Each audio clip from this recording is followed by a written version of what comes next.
인구 변동에 따른 명확한 미래 두 번째로 사망이 증가하고 인구가 시골에서 대도시로 유출이 되며 그에 따라서 지방이 소멸되는 이러한 보고에 대해서 인구 변동에 따른 사회변화 전망 보고서 중에서 나온 주요한 사항을 살펴보도록 하겠습니다.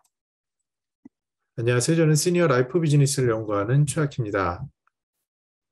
인구 변동에 따른 인구 이슈가 비단 노인 인구가 늘고요. 그 노인 인구들 중에서 나이가 많으신 분들이 더 많아지고 또 공부하는 어린 학생들의 숫자, 학령 인구가 줄고 생산 연령하는 16세에서 64세 일하는 분들이 줄어들고 또 지방이 소멸되는 이러한 큰 특징을 우리는 앞으로 예측할 수 있는데요. 이것은 비단 한 분야에 국한된 게 아니라 복지 사회라든지 안보 국방 노동 산업 교육 전체에 관련돼서 연관된 것임을 이 보고서에서는 이야기하고 있습니다. 가운데 그림을 보시면 노란색이 생산 가능 인구인데 이 인구가 줄어들고요. 위로 갈수록 나이 드신 분들이 늘어나게 되면서 여러 가지 정책의 변화, 대응이 필요함을 우리는 알 수 있습니다. 우리가 가장 주목할 부분은 사망자가 출생자보다 많아졌다라는 얘기입니다. 그리고 학령 인구, 즉 아이들 공부하는 아이들이 줄어들음에 따라서 점차 지방에 있는 대학부터 학교의 폐교가 일어나고요. 또 출생아가 감소되면서 육아 관련 시장이 줄어들면서 우리들도 보는 것처럼 최근에 요양시설을 하시는 분들은 육아시설에 계시던 분들이 사업을 바꾸는 그런 경우를 볼 수 있습니다. 또한 초고령화 등으로 지방의 인구 위기가 생기고 이런 여러 가지 파장들이 생겨나고 있다라고 보고서는 얘기를 합니다. 즉 노동 인구뿐만 아니라 산업 영역에서 또 사회 갈등이라는 쪽에서 더욱더 심화가 되는데요. 여기에 대해서 하나씩 좀 살펴볼 필요가 있습니다. 인구가 줄어든다. 그것이 주는 의미는 어떤 건지를 살펴보면요. 시골의 경우에 인구가 만약에 유출, 즉 큰 대도시로 가게 되죠. 젊은 사람들인 경우에는 아무래도 일자리를 찾아서 그리고 중간 세대는 자녀들의 교육을 위해서 시니어들은 병원이나 또 가까운 사람들을 위해서 이렇게 갈 확률들이 높아지고 있습니다.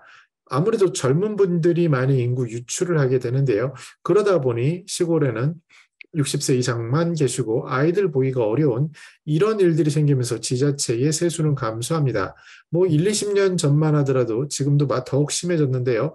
지방에 한번 군이나 시청에 가보시면 거기 붙은 표가 인구수의 증가, 이것을 위해서 관광 사업으로 유입을 증대한다든지 이런 것들이 어떤 군정의 첫 번째 목표가 되는 것을 알 수가 있는데 국가적으로 보면 이것이 쏠림 현상이 돼서 수도권 중심으로 유입이 되면서 국가 전체 인구의 감소에 또 악영향을 미칠 수 있다라고 이야기하고 있습니다. 구체적으로는 인구가 점점 줄어들게 되면은요, 그러면은 생활 관련 서비스 이런 것들이 한 20% 정도로 줄어드니까 일자리가 줄어들게 되고요.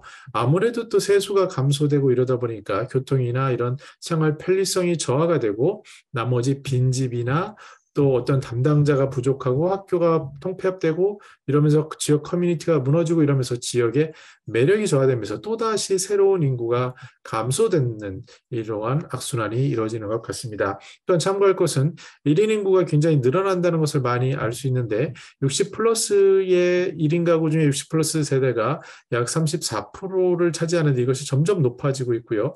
중국의 경우에도 이제 곧 시니어들의 숫자가 생산 인구보다 많기 때문에 여기도 심각한 고령화의 문제를 같이 겪을 수밖에 없는 그러한 전체적인 틀이 있다라고 말씀드릴 수 있습니다. 인구 구조의 변화는 이제 사망자가 출생자보다 많고요. 또 그리고 시골일수록 여러 가지 이유로 인구는 유출이 되게 되면서 우리가 언론에서 자주 보는 지방이 소멸을 하는데 고령자가 많은 곳일수록 젊은 사람이 없는 곳일수록 최근에 어떤 다큐멘터리나 영상들을 보면요. 시골을 방문을 하면은 그 동네에 딱 한 분이 살고 계시고 거기서부터 한참 떨어진 곳에 또 한 분이 살고 계시는 결국 노인과 노인이 살고 있는 이런 것들도 우리나라에서 볼 수 있습니다. 이것은 비단 우리나라의 문제뿐만 아니라 글로벌 고령화 측면에서 우리와 가까운 일본과 중국에서도 일어나고 있는 일입니다. 여기에 대해서 우리가 생각할 것은 시골에 대해서 특히 농촌이나 이러한 곳에서 지방에서는요, 일자리라는 것이 얼마나 중요한지 그리고 교통의 편의성도 중요합니다. 우리나라를 뭐 3D로 구글 같은 걸 통해서 보시면 대부분 70%가 산이고요. 그 다음에 한 30% 정도가 몰려 있어서 수도권 중심, 그리고 영남이나 이렇게 전라도나 이렇게 몇 군데 지역에만 사람들이 모여 있을 수밖에 없는 구조라는 것을 직관적으로 알 수 있게 되는데, 최근에 이제 김시덕 박사의 이야기를 보면은요, 이 철도를 통해서 선을 통해서 나라가 발전이 되고 교통망이 이어진다라는 아주 인사이트 있는 이야기를 좀 들은 것이 기억이 납니다.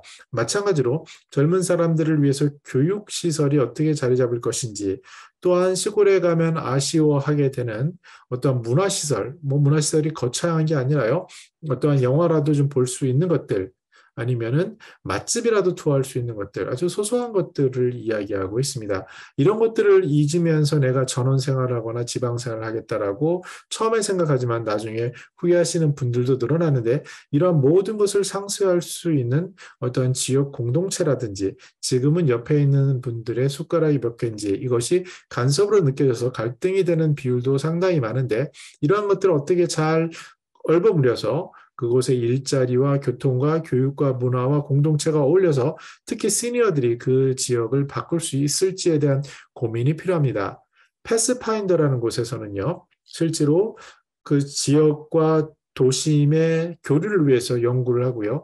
그 단교를 해서 무작정 살아라라고 얘기하는 것이 아니라 미리 관광으로 가서 또 미리 가서 도는 교류를 함으로써 또 미리 같이 어울림으로써 자기가 그곳에 살 수 있는지를 먼저 체험하게 하는, 마치 뭐 에어비앤비를 통해서 시니어 삶에 여러 곳을 다니듯이 이런 새로운 시도들이 있는 것에 우리가 주목해 볼 필요가 있습니다.